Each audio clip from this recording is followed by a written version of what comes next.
नहीं आ रहे। वहां से अच्छा हाँ यस शी टोल्ड मी कि मेरे लिए मुश्किल होगा एनीवेज चलो ये बाइपोलर अफेक्टिव डिसऑर्डर सो बिस्मिल्लाहिर्रहमानिर्रहीम today as you all felt we should be covering the treatment strategies for bipolar affective disorder. So I thought, okay, let's try that. But we will begin with the epidemiology of bipolar disorders. So bipolar disorders refers to a group of affective disorder. A से जब affective आता है, which together are characterized by depressive and manic or hypomanic episodes.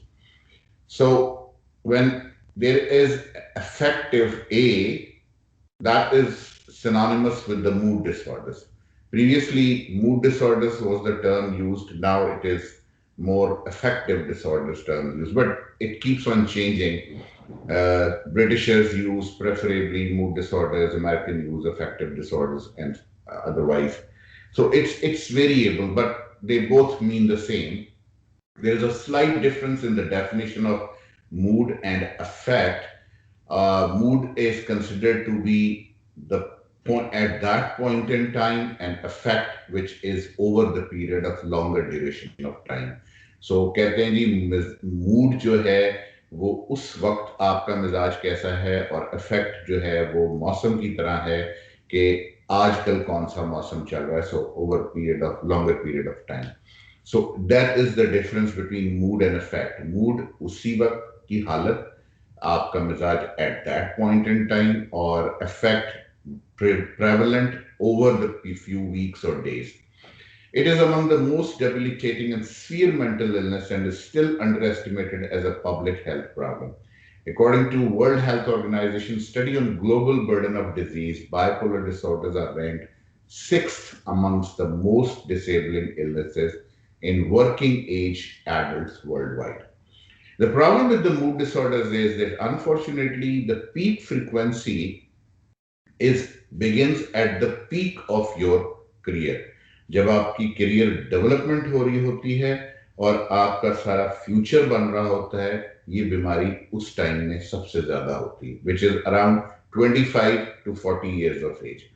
और 25 और 40 के दरमियान आपकी सारी फ्यूचर जो है वो शेप अप हो रहा होता है, और ये बीमारी उन्हीं दिनों में आपको ज्यादा इफेक्ट करती है. So this is unfortunately a tricky situation. मेरा उस शहर या दावत में बसेरा है जहां लोग सजदों में भी लोगों का बुरा सोचते हैं. दिस इज अनफॉर्चुनेट, बट ये अब आज शायरी हम कम करेंगे क्योंकि आज हम 3-4 स्लाइड्स और कर लें. Brief class but to the point. Bipolar disorders, facts and figures. So the lifetime prevalence range of bipolar disorder is 1.4 to 6.4% worldwide. Now the prevalence is जो across the globe कितनी फ्रीक्वेंसी में कोई भी बीमारी पाई जाती है. इसकी सिचुएशन वेरी करती है फ्रॉम स्टडी टू स्टडी. सो बहुत सारी स्टडी जो प्रेवलेंस स्टडीज होती हैं वो मुख्तलिफ सेटअप्स में की जाती हैं और उसमें मुख्तलिफ रिसर्च मेथडोलॉजी अडॉप्ट की जाती है. सो उसकी वजह से कुछ प्रेवलेंस स्टडीज ज्यादा फिगर शो करती हैं, कुछ कम शो करती हैं.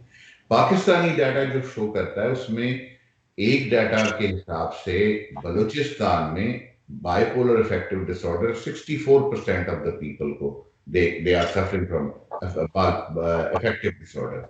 Now 64% means कि हर बंदा ही probably adult जो है वो bipolar का शिकार है, which is unfortunately not very pertinent. I don't think so that was a true representation of there was some statistical problem in the study.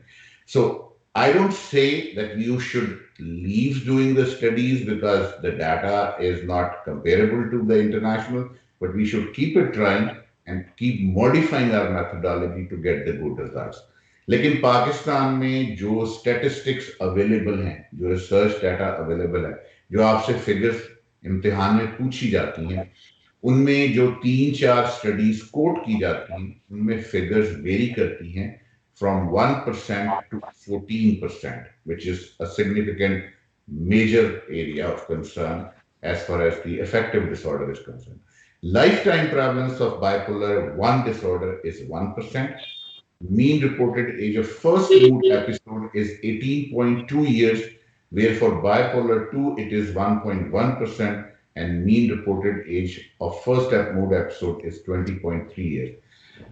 Bipolar 1 start होने के चांसेस ज्यादा 18 से 20 साल के दरमियान और बाइपोलर 2 20 से 25 साल के दरमियान, सो 20.3 इयर्स ऑफ एज। अब इसमें भी प्रॉब्लम यह है कि जो बाइपोलर 1 है वो बोथ जेंडर्स में equally, but bipolar 2 is more common in women. Now what is bipolar 1 and what is bipolar 2? इसकी I explain it to you further more. Age at first episode of bipolar disorder emerge peaks 15 to 90 years. First episode is most likely to be depression. This is also the predominant phase of the illness. Bipolar disorder confers a significant risk of suicide, 15 times more likely than in general population. So, अगर आप suicide की बात करें तो general population में usually suicide rates in various countries, cultures, situation, social background, it's variable. But if people are having bipolar disorders, that percentage increases 15 times more, which means 1500 times. So अगर 100 में से एक को सुसाइड हो रही है तो बाइपोलर 100 में से 15 सुसाइड करेंगे, which is a very high prevalence. और obviously you know उसकी रीजन ये है कि वो डिप्रेस्ड होते हैं and they during the depressive phase they commit the suicide. Now no single cause is known for bipolar affective disorders to produce the illness. But the most common cause elicited is the genetic factor. Genetic factor means कि आपके family में कहीं ना कहीं होगी। 99.9% cases में पाकिस्तान में when you take a family history, they say जी नहीं जी हमारे घर से खानदान में तो बीमारी थी नहीं, हमारे खानदान में तो किसी को ऐसा हुआ ही नहीं। So, and the reason for that is one, people hide, they don't express themselves कि हमें कोई जहनी बीमारी है, obviously taboo, stigma, so many other factors. Second, कि वो जो एपिसोड्स आते हैं बाइपोलैरिटी के, डिप्रेसिव या मैनिक, वो समटाइम्स अगर वो डिप्रेसिव, जैसे मैंने कहा एज ऑफ ऑनसेट, जो यंगर एज में डिप्रेसिव सिम्टम्स आते हैं तो वो ऐसे ही गुजर जाते हैं विदाउट ट्रीटमेंट। बहुत सारी सिचुएशन में treatment is not seeked actually, और there is no help of a professional, so the diagnosis is not made. और तीसरी कॉम्प्लिकेशन ये है कि अगर वो डायग्नोज हो भी जाए, वो किसी प्रोफेशनल के पास चले भी जाएं, तो वो प्रोफेशनल कितना प्रोफेशनली उसको बाइपोलर डायग्नोज कर ले, that is the critical situation. Again, in majority of the situation, the diagnosis for making a bipolar disorder by a professional is a difficult task. You have to spend a lot of time to say that this is bipolar. Mostly हम कहते हैं कि ये depression है और उसको anti depression दे के भेज देते हैं। उस वक्त जब पहला एपिसोड डिप्रेशन का आ रहा है और आपने एंटी डिप्रेशेंट्स दे दी, वहीं से अगेन काम खराब शुरू हो गया। सो इसीलिए मैं पहले कहता हूँ जी, make the diagnosis first and then treat the patient. If you diagnose a person with depressive disorder without considering the bipolar and treat it as a depressive disorder, the depressive disorder will be treated. Person may shift to a slightly hypomanic phase, discontinue treatment without your advice, and continue to suffer as a bipolar disorder, which gets chronic and complicated in later ages of life. So, आप लोग जब out patient department में बैठे होते हैं और 20 से 25 साल की उम्र का शख्स आपके पास आ रहा है, औरत या मर्द, और वो आपको डिप्रेशन की हिस्ट्री दे रहा है, make sure that you specifically rule out the bipolar disorder before giving the patient a serotonergic agent which can switch and make him hypomanic or manic. And hypomanic phase is the most beautiful illness in psychiatry because आप भी खुश और आपके घर वाले भी खुश और सारा मोहल्ला भी खुश और सारे इर्द गिर्द वाले भी खुश, क्योंकि आप एक्साइटेड होते हैं, आप पैसे खर्च करते हैं, आप कलरफुल क्लोथ्स पहनते हैं, आप गर्लफ्रेंड के साथ भी जा रहे हैं, आप बीवी को भी खुश करा रहे हैं। So there are so many good things in it. और जो एक जिंदगी का मजा कहा जाता है वो सिर्फ हाइपोमेनिया में ही इंसान को आता है। हाइपोमैनिक स्टेट में जो आप फैसले करते हैं समटाइम्स वो बहुत सक्सेसफुल भी आपको ले जाते हैं। प्रॉब्लम सिर्फ इस बात की ये है कि जब हाइपोमैनिक फेज में इरेशनल डिसीजंस होते हैं और उन डिसीजंस में कैलकुलेटिव रिस्क इन्वॉल्व नहीं होता तो एक, गिरने के चांसेस बेशुमार। दूसरा ये कि हाइपोमैनिक फेज के बाद एक डिप्रेसिव फेज आएगा ही आएगा, और जब वो आएगा तो आपके वो सारे डिसीजन जो आपने हाइपोमैनिक फेज में किए वो कोलैप्स कर जाएंगे और जिंदगी बिल्कुल तहस नहस हो जाएगी। सो इस बीमारी में सबसे ट्रिकी चीज ये है, जो सबसे क्रूशल पॉइंट है, कि बाइपोलर डिसऑर्डर में depressive phase is difficult to treat, is resistant to treatment, it's unfortunately maltreated. When it is treated, the patient switches, things get better. But if they are not treated appropriately, as the bipolar should be treated, the person goes back into the depressive phase, and usually the depressive phases are chronic, long lasting, last for a number of months, and it actually devastates your life. So that is the crucial part in this illness. Now, what are the mood episodes? So as I said, manic stage, mixed stage, depressed stage. Common sign symptoms इस पे मैं ज्यादा focus नहीं करूंगा। Depression के symptoms आप सारे psychiatry से रिलेटेड है, आपको पता है, इसलिए मैं इसको स्किप कर रहा हूँ। Criteria for major depressive disorders मैं नहीं कवर करा रहा, सिम्टम्स ऑफ मेनिया मैं कवर नहीं करा रहा, मैनिक एपिसोड कवर नहीं करा रहा। इसके बाद वाली एक दो स्लाइड्स और करते हैं। चलते चलते थक कर पूछा आखिर पांव के छालों ने, बस्ती कितनी दूर बसा ली दिल में बसने वालों ने। Hypomanic episode, again, this is crucial. Now, similar to manic episodes but requires a minimum duration of only 4 days, does not necessarily cause impairment. So a hypomanic person, actually, what I have seen in my actual life as well, they are very productive. They are very efficient. They are very dynamic decision maker, and they enjoy life as well.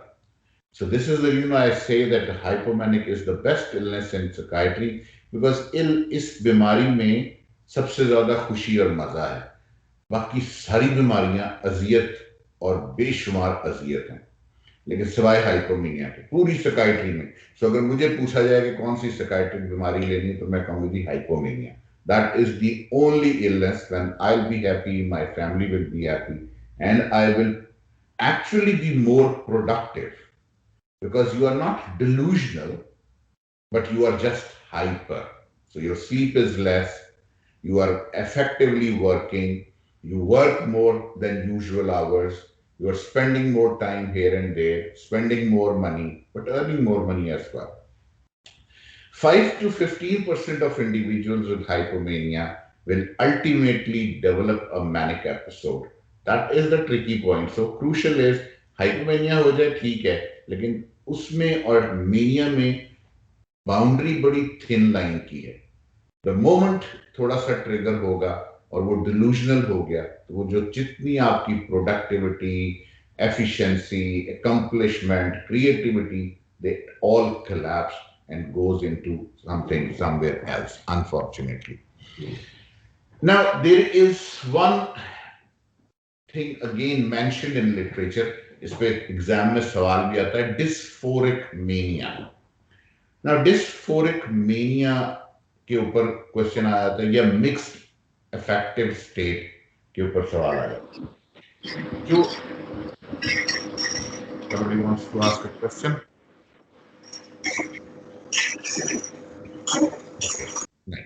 Okay, so जो dysphoric mania का सवाल आता है उस पर you have to be very careful in having the definition of dysphoric mania. Mixed episode, rapidly alternating mood, sadness and irritability and euphoria. अब वो कहते हैं पल में तोशा पल में क्या बोलते हैं उसको, या क्या जुमला है, तो पल में तोला पल में माशा, राइट। सो पल में तोला पल में माशा, वो जो सिचुएशन है कि एक फ्लिप ऑफ द कॉइन के तहत बड़ी जल्दी जल्दी आपकी मूड स्टेट चेंज होगी। एकदम आप गुस्से में आ गए, फ्लेयर अप हो गए, और एकदम आप ऐसे उदास होके बैठ गए कि रोना धोना मचा दिया। That is tricky situation and unfortunately it never happens. जरूरी नहीं है कि वो एक ऐसे सीरीज में हो कि आपको फौरन से पहले पता चल जाए। दिन में हर इंसान के फेजेस आते हैं, लाइक मेरे भी मूड स्टेट में फेजेस आएंगे। सुबह अभी मैं उठा, छुट्टी वाले दिन नहाया हूँ, जल्दी से तैयार हो, नीचे आके क्लास लेनी शुरू कर दी। सो ऑब्वियसली थोड़ा सा मूड बेहतर है। जैसे जैसे दिन स्टार्ट होगा, रोजा लगेगा, थोड़ा सा आप डाउन हो जाएंगे, डिप्रेस्ड हो जाएंगे। हो सकता है किसी स्टेज पे किसी ऐसे शख्स का फोन आ जाए, मैसेज हो जाए, बात हो जाए फैमिली मेंबर का, कि आप एक्साइटेड हो जाएं, कोई अच्छी खबर सुन लें। आजकल बस सिर्फ बुरी खबरें ही आ रही हैं। आज भी सुबह उठते साथ ही बुरी खबर, खुदा के वाले साहब की डेथ हो गई। सो वो ये चीजें कॉम्प्लिकेट करती है। वो जो मूड की फ्लक्चुएशन है जिसको हम यूथाइमिया बोलते हैं, जो डेली मूड में फ्लक्चुएशन है, उसमें और इसमें फर्क यह है कि इसमें इंटेंसिटी और स्वेरिटी ज्यादा है। उसकी इंटेंसिटी डेली फ्लक्चुएशन की मूड स्टेट में थोड़ी इंटेंसिटी कम है और इसमें इंटेंसिटी ज्यादा है। इसमें इंटेंसिटी इस तरह से ज्यादा है कि देखने वालों को भी पता चल रहा है, उसको खुद भी कभी कभी अंदाजा हो जाता है जब वो डिप्रेसिव फेज में या उस फेज में जाता है। लेकिन डायग्नोसिस समटाइम्स मुश्किल हो जाता है, क्योंकि इस चीज को असेस करने के लिए आपको कोलैटरल इंफॉर्मेशन पेशेंट के बजाय कोलैटरल इंफॉर्मेशन चाहिए, और एक सीरीज चाहिए। आपने मरीज के साथ लगाने 15 मिनट से आधा घंटा, और अगर आपने ऑब्जेक्टिव कोलैटरल अकाउंट प्रॉपर नहीं लिया तो आप इसको मिस कर जाएंगे। और अगर इसको मिस कर जाएंगे और आप डिप्रेसिव स्टेट के तौर पे ट्रीट कर देंगे तो पटाखे और बच जाएंगे, मरीज बेचारा तो गया, फारिग हो गया। सो इसलिए बाइपोलर का डायग्नोसिस आउट पेशेंट में बहुत क्रूशियल है कि पेशेंट आया है, उसने आपको टिपिकल डिप्रेसिव हिस्ट्री दी है, दिल नहीं लगता, काम करने को दिल नहीं करता, सुस्ती पड़ी रहती है, सारा दिन बेचैनी रहती है, घबराहट रहती है, परेशानी रहती है, मायूसी रहती है, नींद नहीं आती। ये सारे सिम्टम्स कवर हो रहे हैं। लेकिन आपने इरिटेबिलिटी के साथ यूफोरिया का पूछा, आपने ये पूछा कि फ्लक्चुएशन कितनी है, आपने ये पूछा कि कभी हाइपर फेज तो नहीं आता, इजी वाली कैफ कितनी आती जब जल्दबाजी में काम करते हो, रोटियां जल्दी जल्दी पका दी, खाना फटाफट पका दिया खातून ने, या दफ्तर में सारा दिन सुस्ती में बैठे रहे और शाम को आधे घंटे में सारा काम खत्म करके निकल गए और आधे घंटे में ही सारा काम लपेट दिया। सो थोड़ा सा केयरफुल। मैं हमेशा कहता हूँ, ये साइकियाट्रिस्ट को इंफॉर्मेशन लेते हुए, डायग्नोसिस स्टैब्लिश करते हुए कॉशन की जरूरत है, अदरवाइज चीजें कॉम्प्लिकेट कर सकती हैं। अब प्रॉब्लम मिक्स्ड एपिसोड की ये है कि manic episode and for major depressive episode every day during last 1 week period, कि उसको मेनिया भी हो रहा है और उसको डिप्रेशन भी हो रहा है, और पिछले 1 हफ्ते से मुसलसल हो रहा है और रोज हो रहा है। अब ये बड़ा मुश्किल काम है। हमारे पेशेंट्स अच्छे हिस्टोरियन नहीं होते, इसलिए हम इस डायग्नोसिस को मिस करते हैं, और डिस्फोरिक मेनिया को भी हम इसीलिए मिस करते हैं कि हम उसकी एवैल्यूएशन और असेसमेंट प्रॉपर नहीं कर पाते, और इसीलिए उसकी ट्रीटमेंट भी फिर कॉम्प्लेक्स हो जाती है। फिर अगेन हमने अगर उसको मैनिक फेज में देखा है तो हाइपर फेज में देखा है तो हम उसको एंटीसाइकोटिक दे देंगे, एंटीसाइकोटिक देंगे, वो डिप्रेसिव फेज में ज्यादा चला जाएगा, ज्यादा डाउन हो जाएगा, ज्यादा स्लो हो जाएगा, उठेगा नहीं, 6 महीने बिस्तरे पे लग जाएगा, मुसीबत। और दूसरी साइड पे हम अगर उसको डिप्रेसिव फेज में देख रहे हैं और एंटी डिप्रेसेंट दे देते हैं जो उसको मजीद मैनिक कर देती है, तो अगले दिन ही वो अस्पताल में आके 2-4 शीशे तोड़ देगा। So both the situations are tricky, so you have to be careful in making the diagnosis of depressive disorder। हम बड़े आराम से सीधे सीधे डिप्रेशन है, SSRI, इधर से उठाई ईस्टैलोप्राम 20 मिलीग्राम टिका दो, पेशेंट हफ्ते बाद ही स्विच हुआ और गड़बड़ होगी। और इसमें सबसे बड़ा मसला ये कि स्विच होने में कोई मसला नहीं, आप मैनेज कर लेंगे उसको। एज ए साइकियाट्रिस्ट आपके लिए मैनिक फेज को मैनेज करना मुश्किल नहीं होगा, लेकिन प्रॉब्लम ये है कि उसकी जिंदगी खराब इसलिए हो जाएगी कि वो एक क्रॉनिक फेज में चला जाएगा जिसमें मेनिया और डिप्रेशन में शिफ्ट होता रहेगा, और फिर उसकी जो प्रोडक्टिव लाइफ ईयर्स हैं जिसकी मैंने सबसे पहले बात की थी स्लाइड में, वो सारी के सारी खराब हो जाएगी। सो वो जो प्रोडक्टिव ईयर्स ऑफ लाइफ हैं वो एक साइकियाट्रिस्ट की गलत ट्रीटमेंट से खराब हो सकते हैं, ठीक है। इसलिए पढ़े लिखे साइकियाट्रिस्ट में और अनपढ़ जाहिल साइकियाट्रिस्ट में फर्क है। साइकियाट्रिस्ट तो बहुत सारे हैं। अभी वो पीपीएस की ऑफिशियल वेबसाइट पे भी मसला चल रहा था कि जी ARY में साइकियाट्रिस्ट को डिक्लेयर किया गया, और वो भाई साहब के पास ना कोई डिग्री है, ना कोई क्वालिफिकेशन है, ना वो क्वालिफाइड साइकियाट्रिस्ट हैं, ना वो क्वालिफाइड साइकोलॉजिस्ट हैं, और उनको माहिर नफ्सियात का नाम दिया जा रहा है और साइकियाट्रिस्ट का नाम दिया जा रहा है, विच इज अनफॉर्चुनेट इन पाकिस्तान, कि हम लोग रियलाइज ही नहीं करते कि किस डिग्री और क्वालिफिकेशन को हम एक्सेप्ट करें और किसको हम कर लें।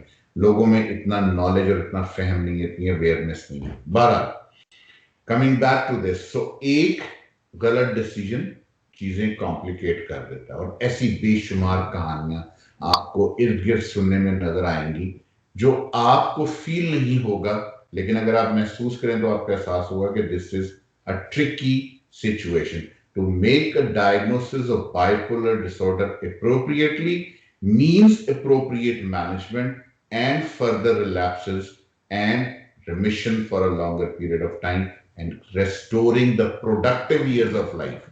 That is the key. Restoring the productive years of life. 25 से 40 साल आप सब माशाल्लाह डॉक्टर्स हैं, आप देखें आपकी सारी जिंदगी का जो निचोड़ है वो 25 से 40 साल की उम्र में है। आपका FCP मेडिसिन होना है, FCPS होना है, उसमें प्रैक्टिस में जाना है, असिस्टेंट प्रोफेसर लगना है, जो भी आपका करियर का बूम है वो 25 से 40 साल की उम्र में आएगा। और अगर आप उसको मिस कर देंगे पेशेंट में, उसके प्रोडक्टिव लाइफ ईयर्स लूज हो जाएंगे, और कितना बड़ा आप जुल्म कर देंगे आने वाले वक्त में। So be careful when you people are making the decisions quickly, और एंटी डिप्रेशन ठकाठक लिख देते हैं। Now type 1 major depressive and manic episodes, and type 2 major depressive and hypomanic episodes. Now this is again type 1 type 2। वैसे एक्सकाल एक bipolar disorder पे एक बहुत बड़ी अथॉरिटी है, उसके बड़े रिसर्च पेपर हैं, उसने 7 किस्म के बाइपोलर डिसऑर्डर्स बनाए, type 1 2 3 4 5 6 7। I don't agree with all of them, and ज्यादातर लिटरेचर में वो सारी चीजें मेंशन भी नहीं है, लेकिन अब जो लिटरेचर नया आ रहा है उसमें टाइप 1 टाइप 2 टाइप 3 डेफिनेटली डाला गया है, और 4 को भी मेंशन किया गया है। सो 1 2 3 4 are recognisable, 5 6 7 and further are for the time being not recognizable।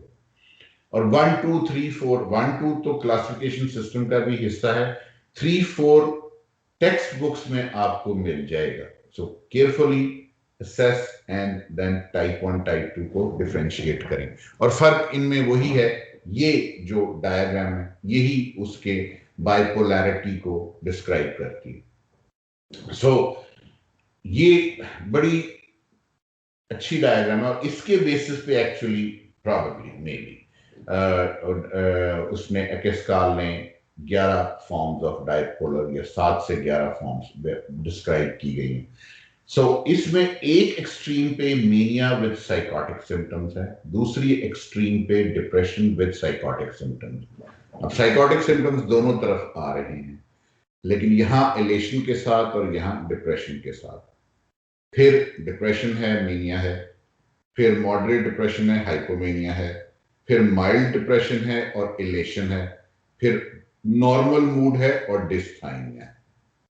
और डिस्थाइमिया, नॉर्मल मूड और इलेशन के दरमियान का जो हिस्सा है उसको साइक्लोथाइमिया बोलते हैं, और जो mild depression to severe depression with psychotic symptoms है उसको डिप्रेसिव डिसऑर्डर बोलते हैं, और जो सीवियर डिप्रेशन और नॉर्मल मूड के दरमियान का हिस्सा है उसको रिकरेंट डिप्रेसिव डिसऑर्डर बोलते हैं।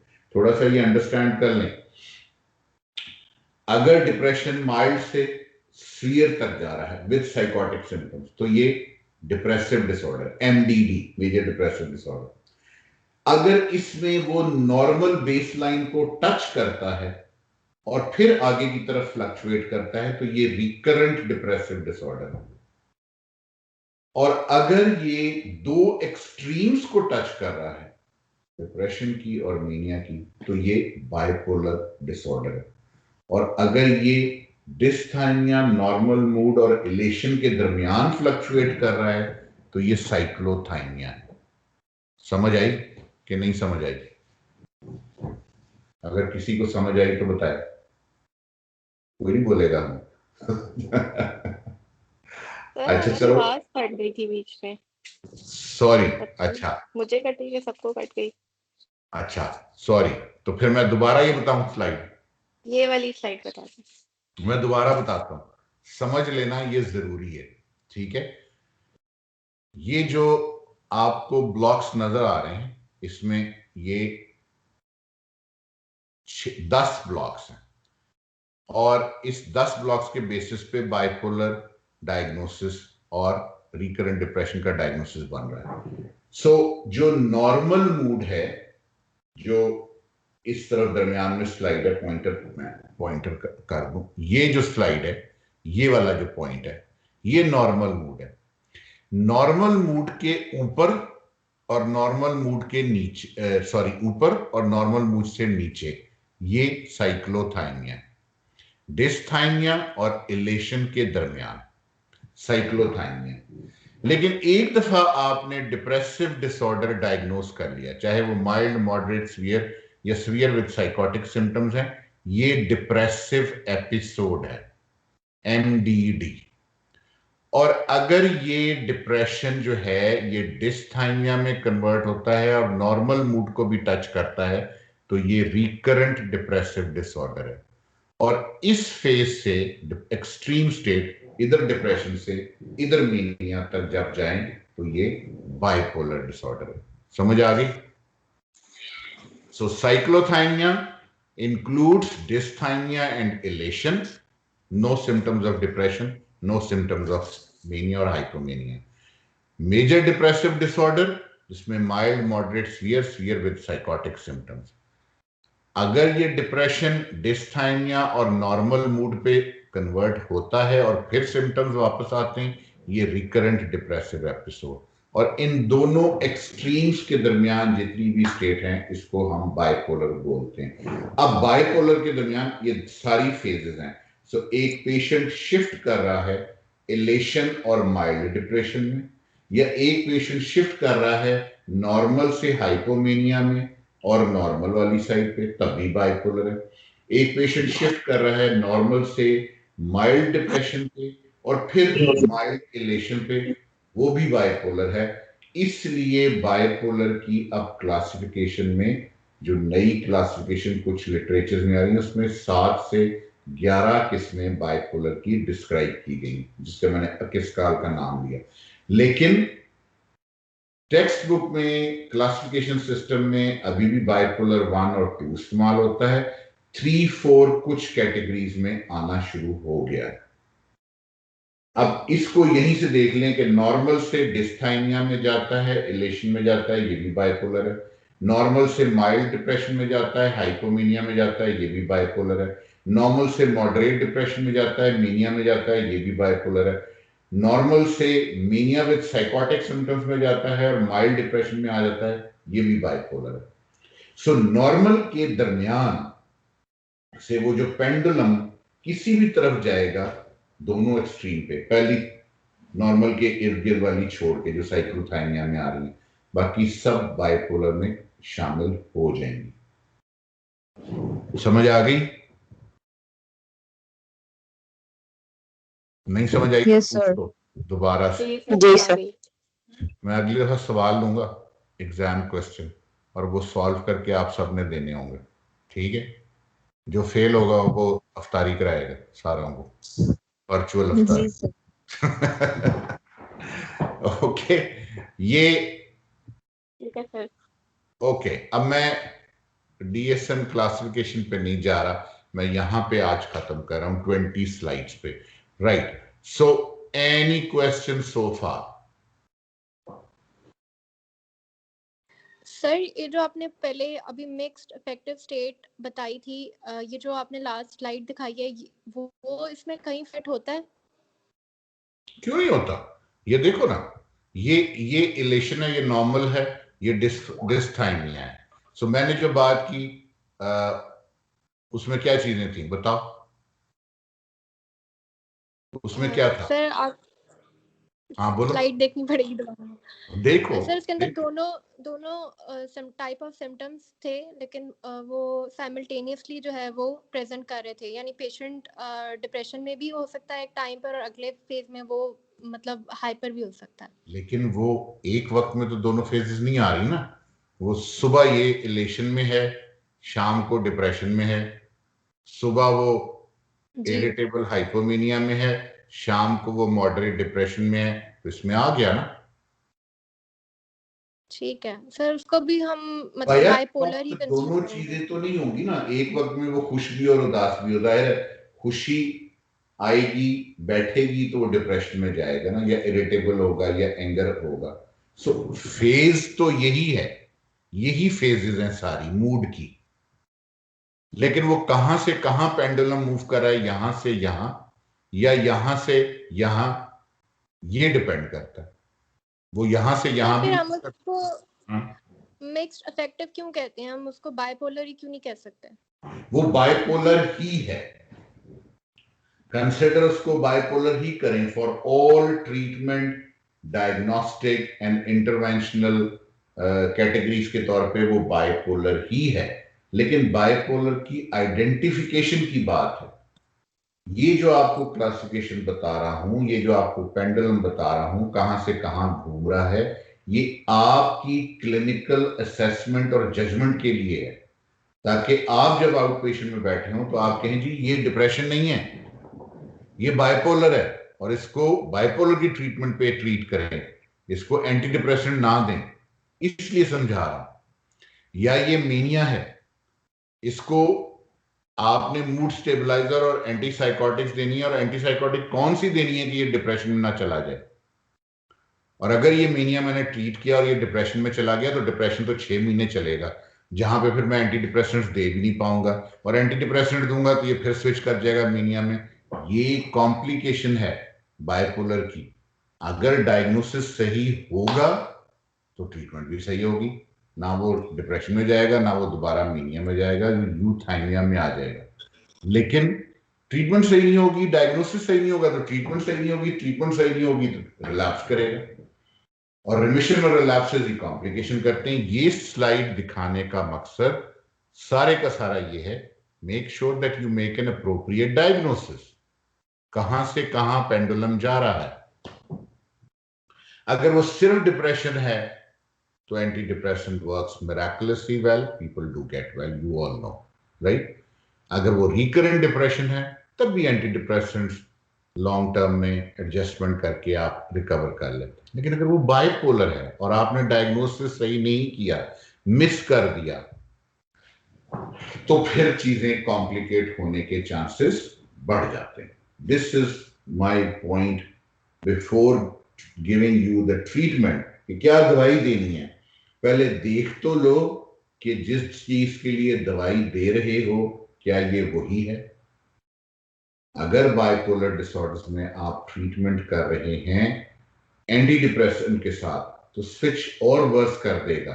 आप देख रहे हैं डिस्फोरिक मेनिया, आप उसको एंटी डिप्रेसेंट दे देते हैं, चीजें वर्स हो जाएंगी। बाइपोलर पेशेंट्स को आप मूड स्टेबलाइजर के बजाय एंटीसाइकोटिक दे देते हैं, टिपिकल रिस्पेरिडॉन या हेलोपेरिडॉल, वो डिप्रेशन में चला जाएगा, डिप्रेशन में जाएगा, फिर मुसीबत डिप्रेशन से निकालना। और बाइपोलर डिप्रेशन ट्रीटमेंट जो है ना, बहुत क्रॉनिक और बहुत कॉम्प्लिकेटेड और बहुत मुश्किल। So that is more crucial, इसलिए थोड़ा ध्यान से, राइट। Any question? सर मैं एक चीज पूछना चाह रही हूँ कि if I have not heard it wrongly, तो बिल्कुल शुरू में आपने एपिडेमियोलॉजी के बाद बताया था कि बाइपोलर अफेक्टिव डिसऑर्डर की मोस्टली फर्स्ट जो एपिसोड है वो डिप्रेशन की फॉर्म में होती है, मोस्टली डिप्रेशन पहले प्रेजेंट करता है। जब वो बिल्कुल फर्स्ट टाइम अकर हो रही हो। तो सर अगर हम यही बातें जो आपने अभी कही हैं ज़हन में रखें, एक डिप्रेशन का पेशेंट आया है जो हमें एमडीडी की लाइंस पे लग रहा है डायग्नोसिस, लेकिन हम उनसे एहतियातन तेजी के दौर की हिस्ट्री लेते हैं, मेनिया की लेते हैं। तो चलें वो तो हमने सेफ एरिया कवर कर लिया, लेकिन अगर वो डिप्रेशन की पहली एपिसोड है लेकिन इवेंचुअली वो बीपीएडी ही बनना है, तो sir how would we be sure कि यहाँ पे हमें एंटी डिप्रेसेंट्स देना है या we have to wait and watch, what should be approach और अप्रोच देन, कि वो डिप्रेशन ही है या वो बीपीएडी? मैं इंशाल्लाह कवर करूंगा जब मैं दवाइयां बताऊंगा, लेकिन मैं अभी फिर ब्रीफली बता दूं कि देखो इस चीज को अंडरस्टैंड करो आपके पास कोई ऐसा टेस्ट नहीं है, डिप टेस्ट, कि आप मरीज के अंदर डालो और आपको डायग्नोसिस निकल आए। आपकी सारी की सारी इवैल्यूएशन आपके अल्फाज के ऊपर डिपेंडेंट है। आप क्या सवाल मरीज से पूछते हैं, किस तरह पूछते हैं, ये बहुत इंपॉर्टेंट है। एक ही सवाल, हम यहाँ पे 10 लोग हैं, एक ही सवाल पूछ रहा हूं ना जी, आप कैसे हैं, तो आप कैसे हैं कि सवाल में बहुत सारी इन्फ्लेक्शन और बहुत सारे तलफ़ुज़ और बहुत सारे उतार चढ़ाव हैं, जिससे एक्सप्रेशन बदल सकता है और मरीज की इंटरप्रिटेशन भी चेंज हो सकती है। सो हमारी टोटल एवेल्युएशन हमारे अल्फाज पे डिपेंडेंट है। अगर हम केयरफुली चोजन क्वेश्चंस पूछेंगे जो कि स्ट्रेट सवाल हैं, जो साइकियाट्री में हर एक को रटे हुए होने चाहिए, तो हमारी एवेल्युएशन बेहतर है। लेकिन जब हम कहानियां सुनना शुरू कर देंगे तो हम डायग्नोसिस में खो जाएंगे। मेजॉरिटी साइकियाट्रिस्ट गलती उस वक्त करते हैं जब वो कहानियां सुनना शुरू कर देते हैं। वो जी मैं सवेरे उठ के मैं चाह दा एक कप पीता ते पी के मैं ताजा दम हो गया, लेकिन